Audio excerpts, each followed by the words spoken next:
Assalamualaikum warahmatullahi wabarakatuh. Bismillah, alhamdulillah, wassalatu wassalamu ala rasulillah wa ala alihi wa sahbihi wa mawalah. Ashhadu an la ilaha illallah wahdahu la syarikalah wa ashhadu anna muhammadan abduhu wa rasuluh. Ayyuhal hadirun ittaqullaha haqqa tuqatih wa la tamutunna illa wa antum muslimun. A'udzu billahi minasyaitonir rajim. Innaka la tahdi man ahbabta walakinallaha yahdi man yasha.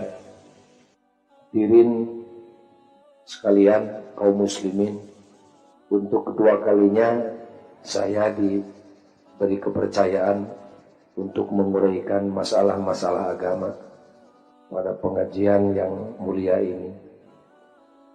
Pada kesempatan yang kedua kami akan mencoba membuat satu judul yang simple tetapi dalam maknanya, yaitu akan mencoba masalah hidayah.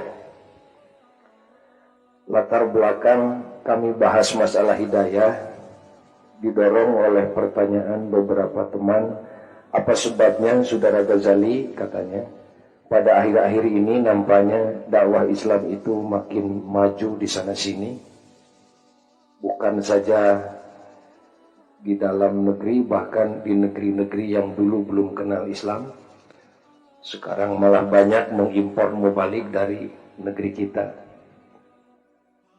Apalagi di negeri kita sendiri yang penduduknya 95% beragama Islam. Tetapi kenyataannya setelah mereka makin dekat, makin tahu dan makin dalam menyelami isi Al-Quran, nampaknya malah makin lari kencang meninggalkan Al-Quran. Apa sebabnya? Pertanyaan ini seperti murah tetapi sesungguhnya berat. Kata saya jawabannya ada dua sekurang-kurangnya. Yang pertama ada jawaban lahiriah yang memerlukan penguraian secara ilmu yang ilmiah. Dan yang kedua ada jawaban hakikiah. Pada kesempatan pengajian ini mubalik kurang bijaksana bila menguraikan lewat tinjauan lahiriah. Itu harus di perguruan tinggi. Di sini ini sejalan dengan isi pengajian, saya akan lihat saja dari kacamata hakikinya. Apa sebabnya manusia itu setelah kenal dengan agama kok seperti tidak tertarik? Buktinya dalam kehidupan sehari-harinya jauh daripada agama. Saya jawab, jawaban hakikiahnya tiada lain. Persoalan ini bermuara kepada satu titik, yaitu tergantung kepada apakah orang itu memperoleh hidayah atau tidak. Manakala seseorang memperoleh hidayah, sesungguhnya tidak ada alasan untuk hidupnya jauh dari agama. Dan sebaliknya apabila orang itu jauh dari hidayah atau kasarnya tidak memperoleh hidayah, maka dengan sendirinya sekalipun Quran itu pindah dari bibir ke kepalanya, maka tidak akan jadi apa-apa. Berbicara tentang hidayah ini, kita mari mengakui bersama, sebagian di antara teman kita banyak yang tahu nama tapi tidak kenal bentuk. Dan kebanyakan tahu pasti bahwa hidayah itu barang mulia, cahaya yang sungguh dibutuhkan dan diperlukan oleh segala insan. Khususnya bagi kaum muslimin, sekurang-kurangnya meminta diberi hidayah kepada Allah itu sekurang-kurangnya 17 kali sehari semalam. Kita berucap iyyaka na'budu wa iyyaka nasta'in. Ihdinas siratal mustaqim. Tunjukkan ya Allah kami kepada sirat yang mustaqim, kepada sistem Engkau ya Allah, sistem yang maha hebat dan maha agung. Tiap hari kita minta sekurang-kurangnya melalui kesempatan salat 17 kali. Minta ditunjukkan hidayah. Namun setelah Allah menunjukkan, dalikal kitab, kata Allah. Kalau kamu ingin hidayah, dalikal kitab. Itu dia kitab. Kitab yang mana? Al-Quran yang aku turunkan kepada Muhammad. Masa ya Allah kitab itu la raiba fi. Tidak ada yang patut diragukan di dalamnya. Kitab yang mulia, kalam Allah, ketentuan daripada Maha Pencipta. Kitab itu ya Allah yang kami minta ihdina itu, iya, hudan lil muttaqin, itu dia petunjuk yang kau minta tiap hari. Hadirin sekalian, di sini sayangnya saya sekali lagi sebut kepada hidayah ini rata-rata kita tahu nama tetapi tidak tahu bentuk. Lewat kesempatan ini izinkan kami untuk sedikit membahas masalah hidayah. Mudah-mudahan di mana kita mencari hidayah dan diperkenalkan serta diizinkan Allah untuk memilikinya, kita tidak terlalu kencang lari meninggalkan hidayah. Hidayah itu kaum muslimin artinya singkat sekali, petunjuk. Hadayah di hidayatan, petunjuk. Namun klasifikasinya oleh para ahli di sini hidayah itu terbagi kepada 5 kategori. Yang 5 ini cuma bagiannya saja, keseluruhannya dari Allah untuk manusia, tidak diperuntukkan bagi yang lainnya kecuali untuk manusia. Walaupun nanti akan saya singgung di luar manusia pun ada pula yang mendapat hidayah. Yang pertama wajib kita kenal bahwa hidayah ini terbagi kepada 5 kategori. Semuanya dari Allah, diperuntukkan bagi makhluk Allah. Yang pertama hidayah itu disebutnya hidayatul ilham. Arti hidayah petunjuk, arti ilham sementara ilham saja. Sulit untuk mendefinir arti ilham. Sebagian ahli lagi yang mengatakan bahwa hidayatul ilham itu ekuivalen maknanya dengan hidayatul wijdan. Lebih mudah apabila kita pinjam istilah modern hari ini.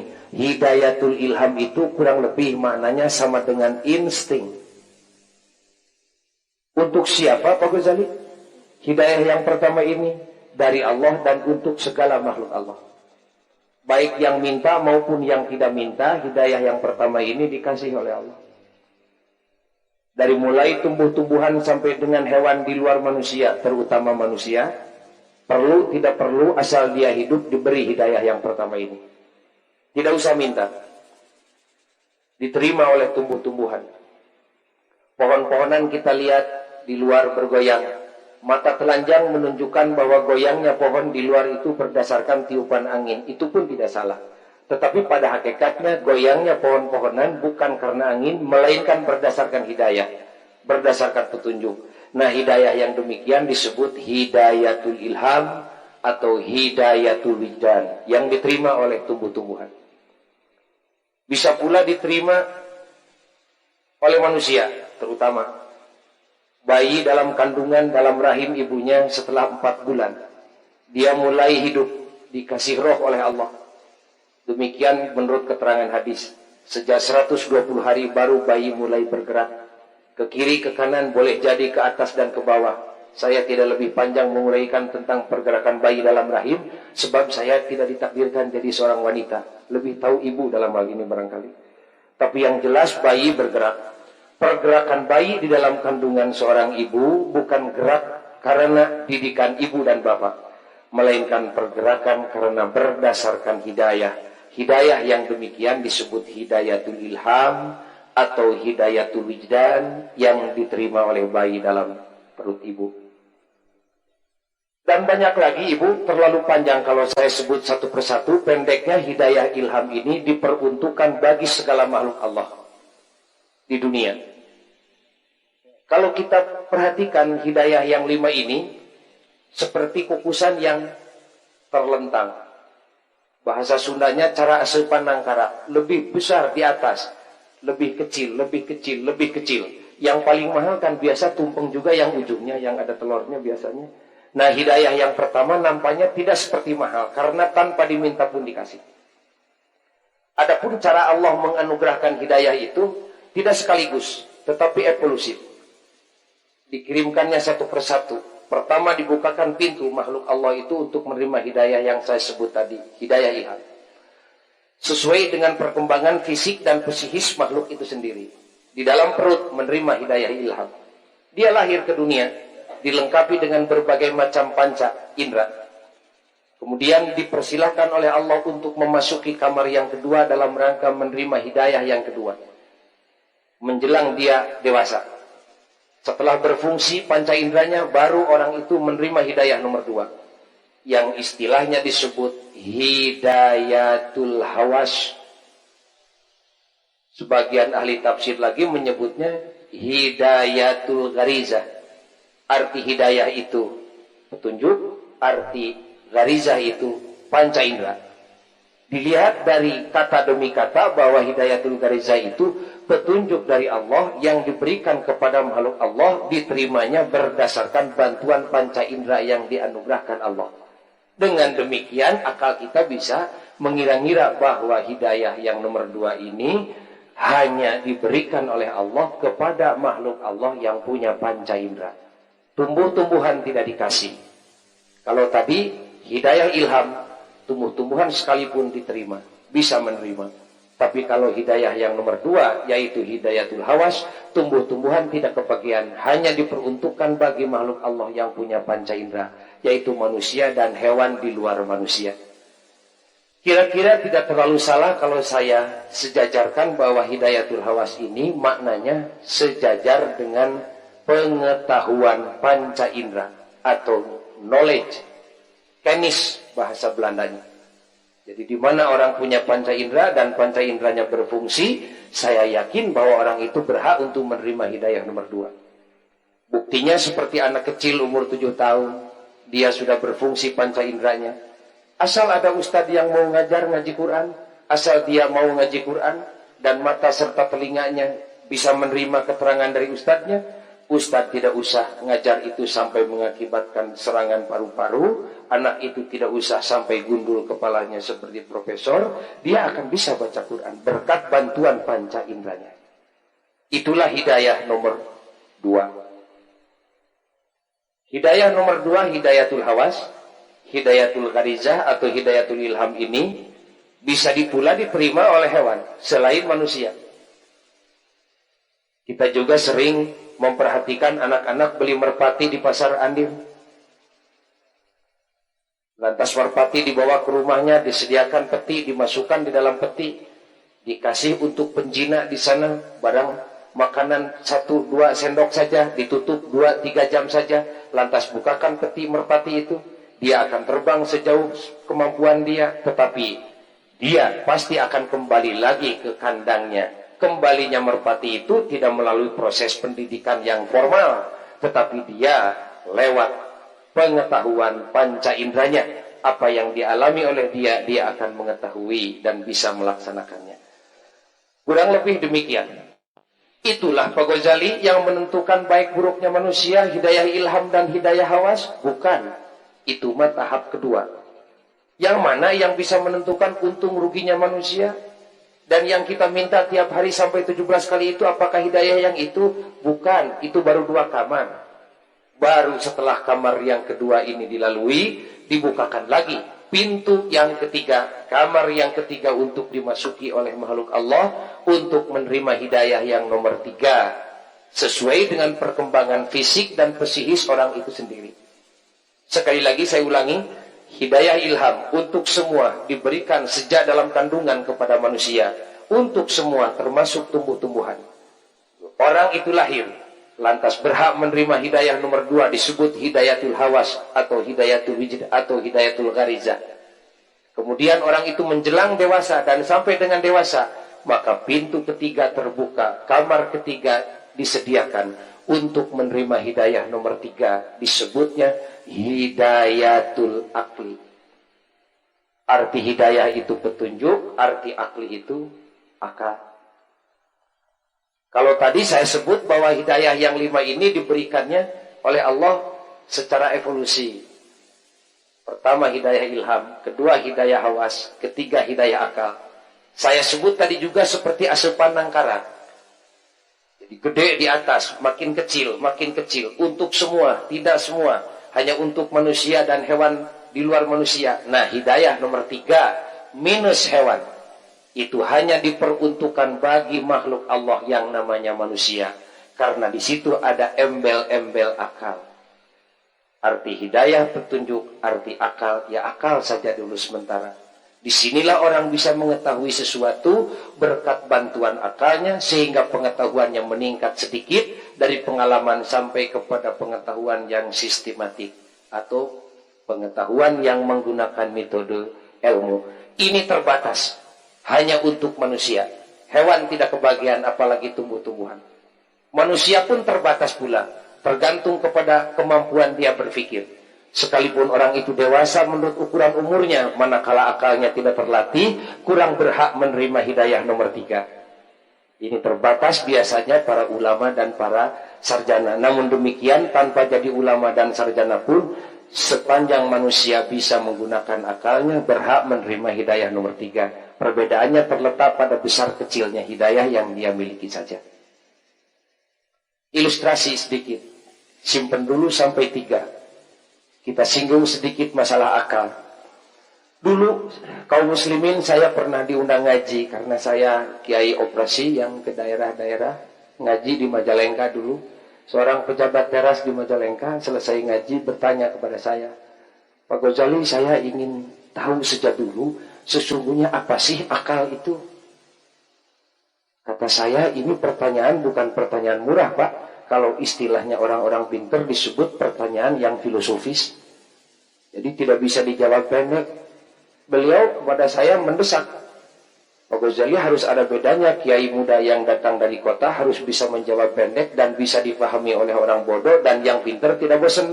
Wah, sekakster saya. Tidak dijawab, saya takut disebut kiai desaan. Dijawab memang berat. Ya terpaksa seada-adanya saya jawab. Kata saya, Pak Saleh Sediana dulu waktu jadi bupati di sana. Kata saya, Pak Saleh, sesungguhnya akal ini cirinya manusia. Apa selain manusia tidak dikasih akal? Kata saya, sekalipun malaikat tidak diberi akal. Hanya manusia. Kata beliau, kenapa manusia diberi akal? Sayang, saya tidak tahu karena saya tidak menciptakan manusia. Tanya saja kepada pencipta manusia.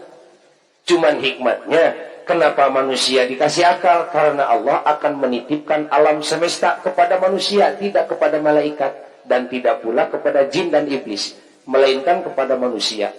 Kata Allah, titip alam ciptaan kami yang mentah-matangkan oleh kamu, itu dititipkan kepada manusia. Justru mulianya manusia karena mendapat kepercayaan dari Allah untuk membudayakan alam semesta. Berkat Allah sendiri berkenan memberikan akal hanya kepada manusia. Jadi mulia tidak mulianya manusia tergantung kepada akalnya. Disinilah sampai-sampai Allah sendiri berbicara, walaqad karramna bani Adam, kata Allah, sesungguhnya telah kami muliakan anak cucu Adam, yaitu manusia. Dilihat dari segi ini, mulianya manusia lantaran manusia memiliki akal. Malah pernah Siti Fatimah nanya kepada Rasulullah, ya Rasulullah, karena istri dan putri Nabi itu semua manggil ayahnya itu Rasulullah saja. Ya Rasulullah, begitu. Kita jangan mengikuti dalam hal itu. Kalau punya bapak jadi kopral, ya kopral, itu jelek gitu. Kalau gitu itu. Sudah. Ini kepada Rasul ya wajar. Ya Rasulullah, kata Siti Fatimah, saya ingin bertanya, manusia bisa masuk surga itu dengan apanya? Dengan akalnya, Fatimah. Lah, kok dengan akalnya, apa bukan dengan amal solehnya? Rasulullah menjawab, apakah mungkin orang yang tidak berakal itu punya amal soleh? Jadi jawaban Rasul itu advokatis. Sekali menjawab, kenyang, tidak bisa ulang kembali. Tidak mungkin orang yang tidak berakal itu punya amal soleh. Jadi mulianya manusia dengan akalnya. Rupanya yang bertanya kepada saya tidak kenyang dengan jawaban saya. Pak Ghazali, saya ingin tahu apa itu akal. Kata saya, kalau ingin tahu akal, harus tahu dulu formulanya. Sebab pada diri manusia itu ada yang disebut potensi batin. Kata beliau, ngaji di desa itu jangan pakai putunsa potensi bahasa asing, Pak Ghazali, yang ngerti orang banyak saja. Apa sih potensi batin itu? Saya jawab, pada diri manusia itu ada kekuatan yang tersembunyi di dalam batin. Tidak banyak, cuma 3. Yang pertama, manusia punya rasa. Rasa etis, rasa estetis. Rasa indah, rasa nyeri, rasa jelek, rasa asin, rasa manis. Ini potensi batin yang pertama. Yang kedua, manusia itu mempunyai nafsu. Nafsu makan, nafsu minum, nafsu tidur, nafsu kawin. Barangkali ada yang nafsu cerai.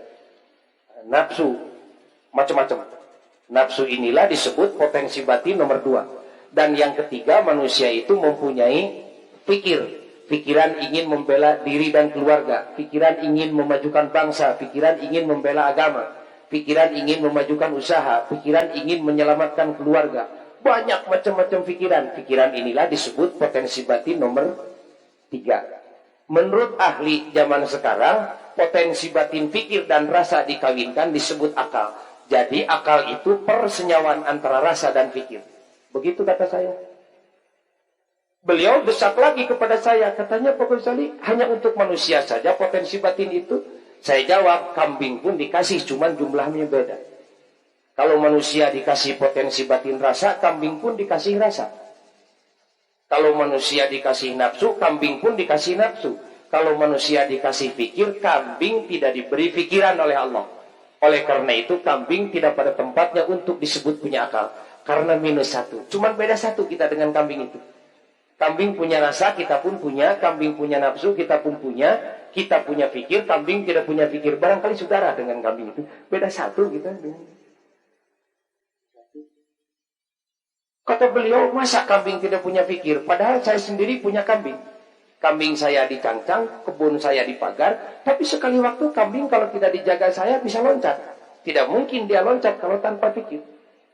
Malah kalau datang orang lain ditubruk. Tapi kalau datang saya, dia seperti mencium saya. Itu kan tanpa pikiran tidak mungkin demikian. Kata saya itu bukan pikir, Pak. Boleh jadi rasa, mungkin juga nafsunya. Kalau begitu saya tidak masuk akal. Kata saya sulit, kita sedang berbicara akal, tapi yang menerima tidak menggunakan akal. Beliau nampaknya ingin mendesak saya supaya menyetujui bahwa kambing dikasih pikir barangkali. Masa kambing tidak punya pikir? Kata saya sungguh begitu. Karena beliau mendesak, terpaksa saya tanya, Pak, kalau di Majalengka apakah ada kambing yang suka pakai celana? Kata beliau, ada dalam sirkus. Itu bukan karena inisiatif dia, melainkan kehendak yang punya. Ini mah kambing yang sengaja karena ingin menutupi rasa malunya, lantas pakai celana. Ya memang tidak ada katanya. Tidak ada kambing yang pakai celana. Kan malu itu rasa, Pak Ghazali. Betul kata saya. Rasa itu bagaikan air. Pikir bagaikan api. Suka mendidih air itu bila dibakar dengan api. Ada oksidasi. Ini airnya Ibu, disimpan di kompor. Kalau kompornya nyala, baru air mendidih. Besar kecilnya daya didihnya itu tergantung kepada besar kecilnya api. Rasa itu bagaikan air. Rasa itu suka tumbuh tergantung kepada pikiran yang membakarnya. Kambing juga punya rasa, tapi rasa tanggung jawabnya tidak nampak karena kambing tidak punya pikir. Pada diri manusia ada rasa malu, ada rasa tanggung jawab. Besar kecilnya rasa malu dan rasa tanggung jawab serta rasa kasih sayang tergantung kepada besar kecilnya pikiran manusia. Nah, sekalipun kambing punya rasa, tapi rasanya itu tidak nampak karena kambing tidak punya pikir. Karena itulah kambing tidak punya rasa malu, dia ditelanjang tiap hari. Pantas manusia supaya harus pakai busana itu barangkali supaya tidak dituduh saudaranya kambing, barangkali begitu maksudnya, barangkali ini. Jadi si rasa itu tidak akan tumbuh tanpa didesak dengan pikiran. Kata beliau, Pak Ghazali, tinggi mana rasa malunya orang kota dengan orang desa? Kata saya, jelas dilihat dari formula yang tadi, tinggi orang kota. Sebab sarjana banyak di kota, ulama banyak di kota, jadi pikirannya tebal orang kota ketimbang orang desa. Yang kita saksikan kan di desa biasa, kalau mandi di walungan bersama-sama. Waktu gadis dia malunya, wah datang pacarnya sembunyi. 2 hari setelah kawin dia malah pakai hutang saja ke jalan, dia tidak apa-apa. Rasa malunya itu terbatas sekali. Kenapa? Karena pikirannya sederhana. Di desa demikian, di kota pikirannya tinggi, tentu rasa malu dan tanggung jawabnya pun tinggi. Kata beliau, ternyata Pak Ghazali kan yang di kota yang kurang rasa malunya. Kata saya, di sebelah mana? Kan banyak di kota bulan puasa orang terbuka tidak berpuasa. Malah tidak sedikit orang-orang intelek yang kata Pak Ghazali tadi, di mana intelektualismenya tinggi, maka rasa malunya pun tinggi, tapi kenyataan kok tidak demikian. Malah justru banyak intelek yang tidak mempunyai rasa malu untuk menentang agama. Wah, repot saya, sekak-sker kedua kalinya. Kata saya, salah kuda-kuda ini kalau berkelahi ini. Yang besarnya memang ngerti. Tapi kalau dikatakan ibu tidak punya pikiran, ya kita sejajar dengan kambing. Dikatakan punya pikiran, berdasarkan uraian yang tadi, maka rasanya harus timbul. Ya, terpaksa saya jawab. Kata saya, Pak, yang namanya manusia itu Ada dan tidak ada rasa malu, itu tetap saja punya pikir. Katanya kemana pikirnya? Ada api tetapi tidak mengakibatkan mendidihnya air. Ada pikir tetapi mengakibatkan tidak tumbuhnya rasa. Kemana pikirnya? Kata saya sedang ngungsi. Begitu aja. Karena sedang bertempur antara potensi batin yang satu dengan yang dua. Sedang bertempur rasa dan nafsu, maka pikir ngungsi. Tidak bisa bersama-sama tiga-tiganya. Di mana rasa dan nafsu sedang bertempur, maka pikiran lari, kencang meninggalkan. Di mana sudah ceasefire, nanti sudah berhenti lagi pertempurannya, pikirnya datang kembali. Cuman sudah tidak sempurna, karena rusak di pengungsian. Kalau pikirannya 100%, sudah pulang ngungsi jadi 90%. 100 kali ngungsi, habis pikirnya. Oleh karena itu, maka pikirannya sudah tidak berfungsi lagi, bisa mengoksidir rasa malunya. Hadirin sekalian, itu sekedar ilustrasi saja saya menguraikan tentang akal. Kita tanya kepada diri kita sendiri, apakah kita sudah menerima hidayatul ilham? Sudah, sebab tanpa diminta pun kita bisa menerima. Apakah kita sudah menerima hidayatul hawas? Sudah, karena kita punya panca indera dan berfungsi. Apakah kita sudah menerima hidayatul akli? Sudah, karena kita hidup sekarang disertai dengan akalnya. Kita tanya lagi, apakah kita sudah menerima hidayat tudin, petunjuk agama? Sudah, malah detik ini pun kita sedang membahas masalah agama. Tanya yang terakhir, apakah kita sudah cocok hidupnya dengan agama? Terus terang saja kita jawab, belum secara paripurna. Di sini. Apa sebabnya? Itulah ibu-ibu dan bapak-bapak sekalian, jawaban yang paling akhir dan paling esensial dari uraian kami yang sekarang. Inilah yang disebut hidayah mahal. Karena apa? Sesungguhnya, sekali lagi pertanyaannya, kenapa kita sudah menerima agama dan kita sudah mengerti agama, tetapi kita 100% belum sesuai dengan kehendak agama? Jawabannya banyak. Yang paling hakikat tiada lain, karena di samping hidayah yang 1 sampai dengan nomor 4 itu, ada lagi hidayah yang paling mahal, yaitu yang disebut hidayah taufik. Apakah kita sudah menerima hidayatul akli? Sudah, karena kita hidup sekarang disertai dengan akalnya. Kita tanya lagi, apakah kita sudah menerima hidayat tudin, petunjuk agama? Sudah, malah detik ini pun kita sedang membahas masalah agama. Tanya yang terakhir, apakah kita sudah cocok hidupnya dengan agama? Terus terang saja kita jawab, belum secara paripurna. Di sini. Apa sebabnya? Itulah ibu-ibu dan bapak-bapak sekalian, jawaban yang paling akhir dan paling esensial dari uraian kami yang sekarang. Inilah yang disebut hidayah mahal. Karena apa? Sesungguhnya, sekali lagi pertanyaannya, kenapa kita sudah menerima agama dan kita sudah mengerti agama, tetapi kita 100% belum sesuai dengan kehendak agama? Jawabannya banyak. Yang paling hakikat tiada lain, karena di samping hidayah yang 1 sampai dengan nomor 4 itu, ada lagi hidayah yang paling mahal, yaitu yang disebut hidayah taufik, atau sering pula disebut hidayatul ma'unah. Ingin hidayah ilham mudah tanpa diminta pun diberi. Ingin hidayah hawas mudah asal kita hidup. Ingin hidayah akal mudah, perguruan tinggi masih terbuka. Ingin hidayah tudin gampang, Qur'annya masih yang dulu-dulu juga, kiainya masih sanggup dan bisa mengajarkannya, Tuhannya juga masih yang dulu-dulu juga, nabinya masih yang dulu-dulu juga, Qur'annya masih utuh, mudah sekali.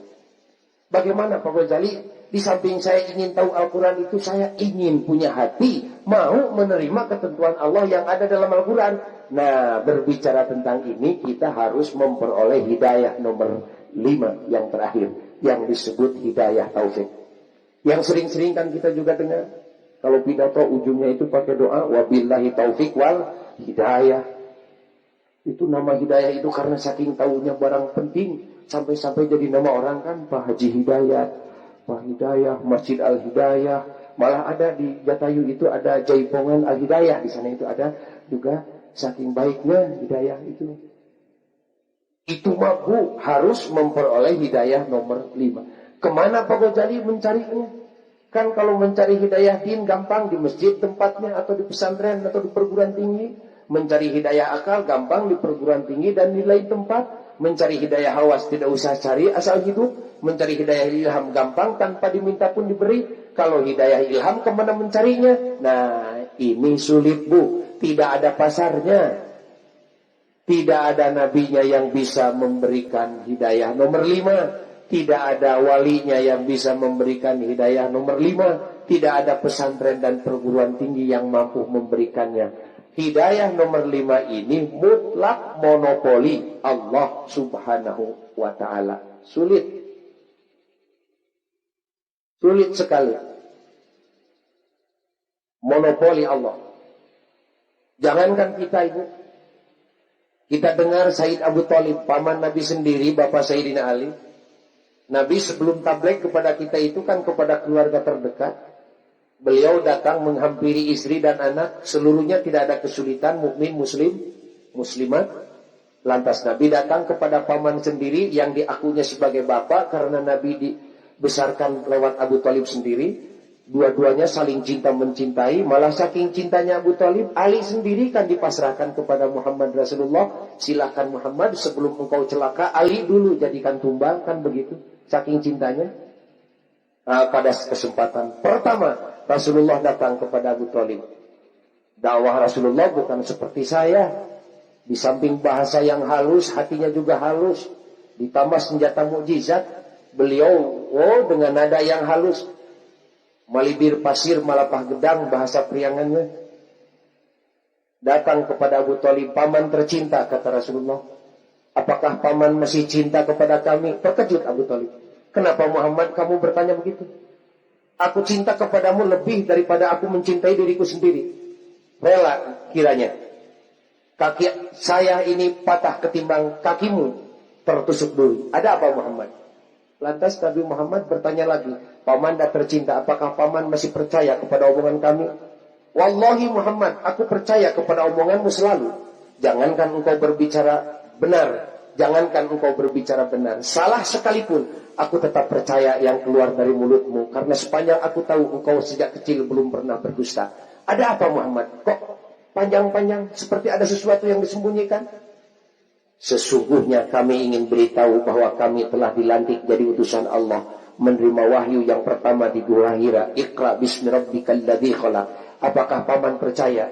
Alhamdulillah, kata Abu Thalib. Aku tunggu sejak dulu. Aku menjerit kepada Allah ingin panjang umur supaya ketemu dengan Nabi akhir zaman. Hal ini aku sesungguhnya curiga bahwa calon Rasul itu engkau sendiri. Oleh karena itu aku pelihara dan aku jaga kehidupanmu. Sekarang dugaanku sudah pasti dan menjelma, engkau dilantik dari utusan Allah. Wallahi aku percaya engkau utusan Allah Muhammad. Dengan demikian aku rela mati hari ini pun. Kata Rasulullah, alhamdulillah.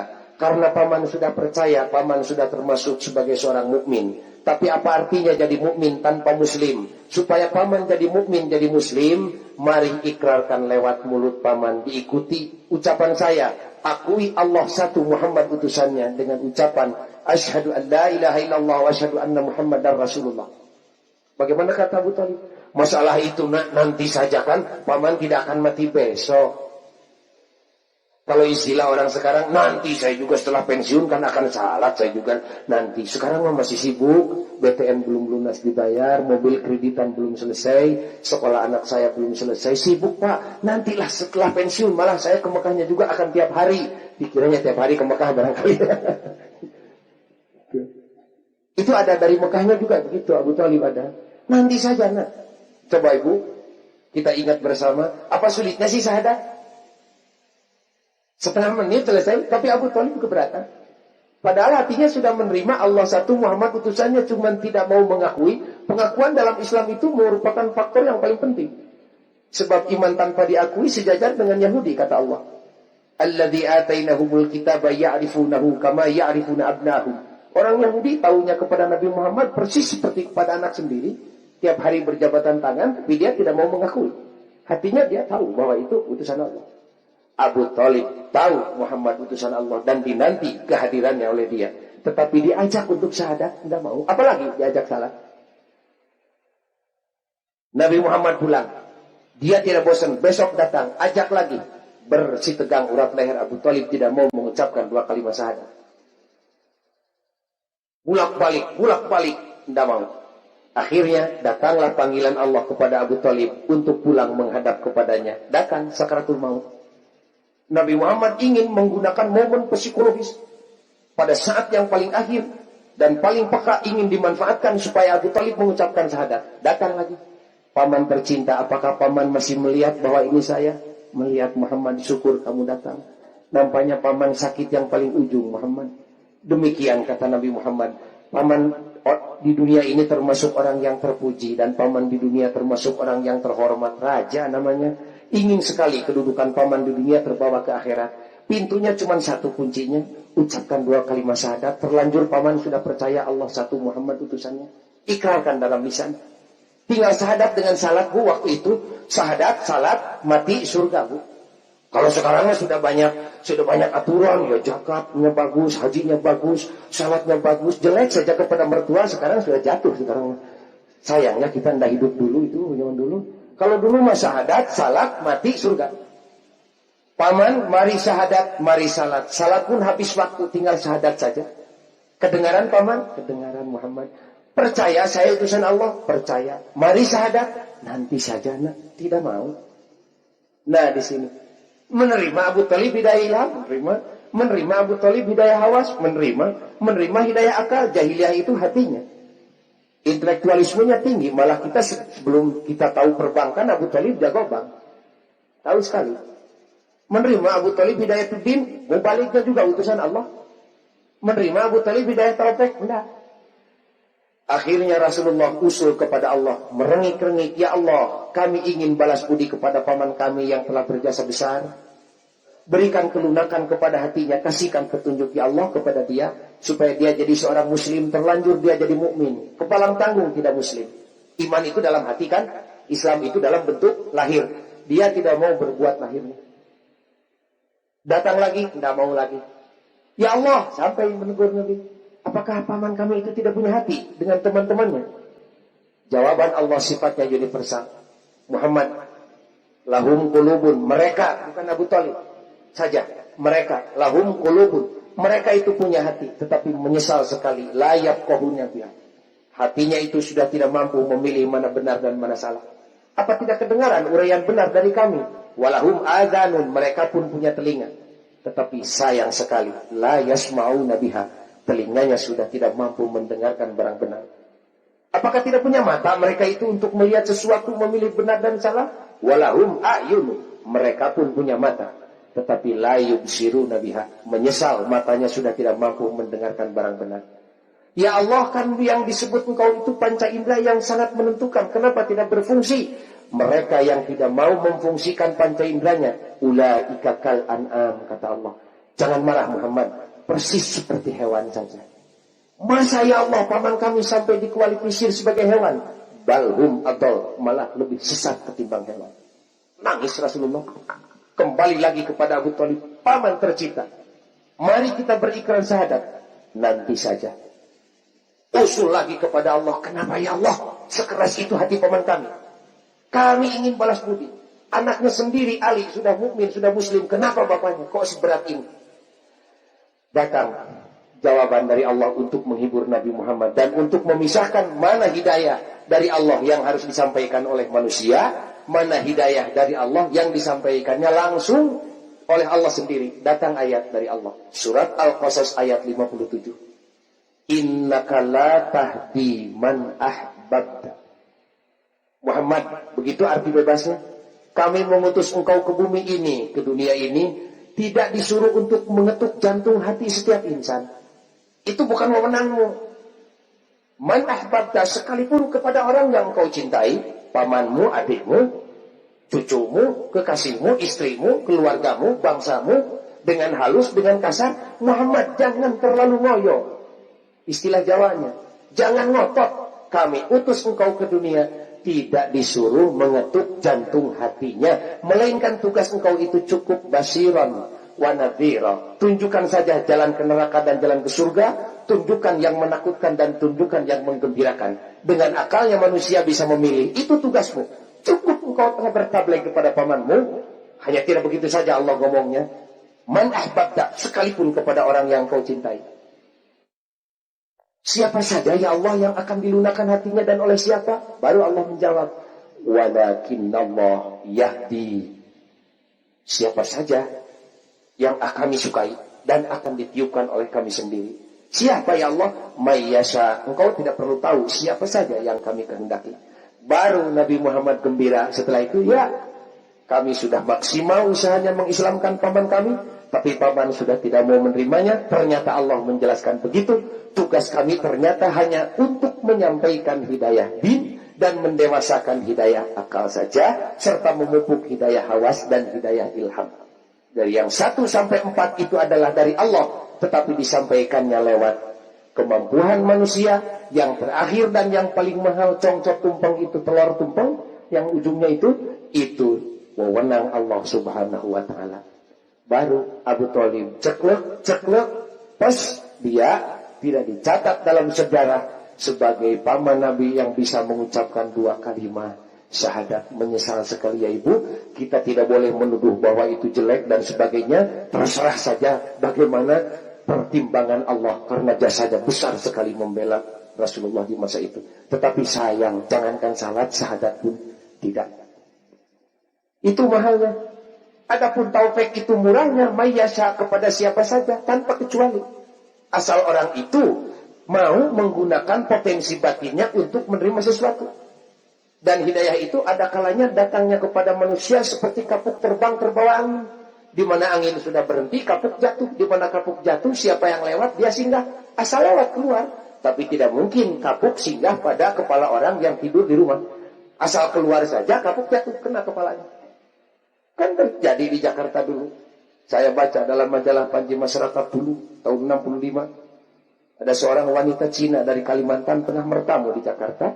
Sudah seminggu mertamu, lantas malam itu siap-siap besoknya untuk pergi ke Kalimantan. Kemudian waktu subuh sudah bangun dia, menunggu yang menjemput dari airport. Tahu-tahu terdengar suara adzan di Masjid Al-Azhar Buya Hamka. Allahu Akbar, selesai. Dia tidak tertarik, cuman tertariknya itu dengan ucapan hayya 'alas shalah. Tahu-tahu barangkali hidayah taufik akan singgah pada hatinya, menunggangi hayya 'alas shalah. Allahu Akbar, asyhadu an la ilaha illallah, asyhadu anna Muhammadar Rasulullah. Itu tidak kedengaran. Tapi dia mula-mula tergiur dengan sentuhan hatinya tersentuh dengan ucapan hayya 'alas shalah. Setelah selesai adzan, dia merangkak sampai hampir tidak bisa berjalan, membangunkan pemilik rumah, barangkali ada hubungan saudara dengan dia. Dia tanya, kalau dengan bahasa kita, bibi itu lagu apa? Nyebutnya juga lagu, memang sejak kecil dia tidak memperhatikan adzan. Jangankan Cina, kita sendiri kan sudah bosan dengan adzan itu, sering adzan-adzan kita terus ngobrol. Kebanyakan di antara kita, karena seringnya adzan, jadi bosan, akhirnya tidak mengerti adzan. Lebih jauhnya tidak nikmat mendengar adzan. Kata bibinya, lagu adzan. Kok kenapa jantung saya jadi berdebar? Di mana studionya bibi? Itu tuh di masjid itu. Ada apa? Dia terangkan. Dia tidak jadi mengurungkan maksudnya untuk pulang ke Kalimantan. Minta ditunggu lagi 1 malam. Tidak sanggup hidup kalau tidak mendengar lagu adzan sekali lagi. Kan duhur juga adzan, asar juga adzan, maghrib adzan, isya adzan. Tidak kedengaran sama dia. Ingin mencari adzan, mendengar adzan yang subuh saja. Dan Allahu Akbarnya juga tidak nikmat. Yang nikmat itu hayya 'alas sholahnya saja. Setelah besok dia nangis sama bibinya, ingin diantar menghadap pemilik masjid. Lantas diterangkan semuanya ini kepada pemilik masjid, bahwa dia tergiur dengan suara adzan. Kalau ada kasetnya ingin beli berapa ratus ribu saja. Kalau ada orangnya ingin dipertemukan. Kata pemilik masjid yang bijaksana itu ngomong, namanya orang Islam adzan itu bisa saja semua juga. Cuman yang dikumandangkan subuh itu mah kaset dari Mesir. Adzan awal jam 3 itu. Nah, ini orang. Setelah diputarkan kaset di Masjid Al-Azhar, dia maksa ketika itu pula, saya ingin jadi anggota di sini. Ingin masuk Islam. Kata bibinya, saya tidak bertanggung jawab menghadapi ibumu di Kalimantan. Bibi, jangan ibu campur. Urusan saya. Ke surga belum tentu bersama-sama ibu dan bapak, ke neraka pun demikian pula. Persis jawabannya seperti jawaban kiai. Padahal dia belum mengerti arti adzan apa itu. Setelah sebulan ada di Jakarta, dilatih salat, belum bisa Fatihah, cuman baru senamnya saja. uclekan begini, lantas dikasih tahu ibunya yang di Kalimantan, marahnya bukan kepalang tanggung. Malah dilarang oleh bibinya jangan dulu pulang, tapi dia maksa biar saya akan pulang apapun yang akan terjadi. Sebab saya milik Allah, kalau Allah tidak menghendaki, golok di leher pun tidak akan terjadi. Dia pulang, marah luar biasa. Bapaknya mau apa-apa barangkali, tapi ibunya melarang, jangan dulu. Saya ingin tahu lagu apa yang menggiurkan hati anak saya yang sehingga pindah agama dia. Mana kasetnya? Putar kasetnya. Allahu Akbar, asyhadu an la ilaha illallah, asyhadu anna Muhammadar Rasulullah. Kalau pak bapaknya, saya ikut jadi Islam. Ibunya masih melotot gitu. Hayya 'alas shalah, hayya 'alal falah. Belum. Allahu Akbar, Allahu Akbar, la ilaha illallah. Serumah itu semuanya jadi mukmin muslim, menerima hidayah taufik lewat adzan. Apakah mereka mengerti dengan adzan? Enggak. Kenapa demikian? Itulah anugerah Allah. Sebut saja itulah Lailatul Qadar bagi dia barangkali. Sering kita juga, Bu, datangnya hidayah taufik itu ada lewat naik pangkat. Wah, dia keras hatinya. Waktu pangkatnya kecil, tahu-tahu naik pangkat, dia eling. Bu, mari kita sudah naik pangkat, bersyukur kepada Allah, mari kita belajar. Saya punya teman nih, baru diobrolkan tadi, tukang ngangon muning, waktu saya jadi tukang sapi dari Jawa Timur, dari Cikira Condong, tukang giring ke sana. Tahu-tahu jadi kaya lebih dari kami sekarang. Wah, ratusan sapinya. Ketika ini korbannya tidak kurang dari 7 ekor tiap tahun itu. Salat hanya belum ke Mekah saja, puasa getol, tapi belum salat. Belum mau salat saja. Saya belum tegur-tegur karena memang terbatas pengertiannya. Dan hidayah itu diberikannya demikian. Tidak sekaligus, hidayah, cinta dengan semuanya. Enggak. Ada kalanya orang itu dikasih hidayah tentang salat getol, salatnya tapi zakat belum mau. Sudah menerima hidayah taufik, dalam salat belum, dalam zakat. Ada kalanya zakatnya sungguh-sungguh tapi salat. Tidak disekaliguskan, nuntut. Ada kalanya lewat kerugian, dagangnya maju, tahu-tahu jatuh tersungkur. Kan tidak sedikit orang. Hanya saya tidak berani menyebutkan orangnya. Di Masjid Agung paling muka kalau saya khutbah itu. Saya tahu dia pedagang besar, cuman sekarang jatuh. Salatnya bukan main. Dulu mentertawakan lihat orang yang salat. Malah demonstratif tidak berpuasa di hadapan orang yang puasa. Tahu-tahu jatuh. Mudah-mudahan taufik kepada kita itu tidak lewat kejatuhan ya. Mudah-mudahan lewat kemajuan saja, mudah-mudahan. Datangnya itu yang dua. Jadi yang penting itu hidayah ilham, hidayah din dan hidayah taufik. Datangnya juga Anda sekaligus. Ada pertama orang itu menerima hidayah din, belum hidayah taufik. Pintar ngedalil tapi belum mau melaksanakan. Anak kecil contohnya. Kan pintar anak kecil, inna sholati wa nusuki wa mahyaya wa mamati lillahi rabbil alamin. Segalanya bukan punya saya, punya Allah. Es bonbon yang ada pada tangan saya bukan punya saya, punya Allah. Duit yang ada pecelengan saya bukan punya saya, punya Allah. Ibunya minta es bonbon satu kan tadi dikasih. Itu anak kecil pintar ngedalil tetapi belum mau melaksanakan. Ini menerima hidayah din, belum menerima hidayah taufik. Ada lagi yang menerima hidayah taufik tapi belum menerima hidayah din. Kecintaannya kepada agama sudah tinggi. Tetapi dia tidak tahu aturan agama. Ini lebih berbahaya. Tebal iman tetapi tidak pakai ilmu. Celaka. Dia bakal mudah ditipu. Karena ada di Tomo itu Sumedang. Belum belajar syarat 3 hari. Dia sudah pergi ke Mekah. Yang getol pulang dari Mekah, getol betul. Datang ke rumah kami. Getol, tahajud, duha, segala macam. Ilmunya belum tahu, tapi kecintaannya kepada agama. Hidayahnya dari mana? Punya mantu, ustaz di sana. Ada ustaz yang ditugaskan di sana ngajar di SD, ya gaji kecil-kecil saja. Kebetulan punya mertua rada gede sawahnya di sana dan belum kenal agama. Lantas kawin di sana sekaligus dia menerima hidayah dari Allah. Ceritakan tentang Mekah, begini pahalanya, loncat pergi ke Mekah. Pulang dari Mekah, ya getolnya luar biasa. Tapi ilmu terbatas karena hidayah din belum menerima, cuma hidayah taufik. Tahu-tahu sekali waktu siang hari, salat duha menghadap ke sebelah timur. Kata mantunya, ini masalah prinsip, perlu ditegur ini. Kenapa abah ini kok salatnya menghadap ke timur? Berhenti salatnya ketika itu. Nunjuk. Harus tunjuk siatong silangung kami toha. Nya ari ilmu malegak maneh ngan pengalaman jauh aing menulis ke Mekah, di Mekah mah teu cerewet ka mana we ning hareupeuna sia salat teh.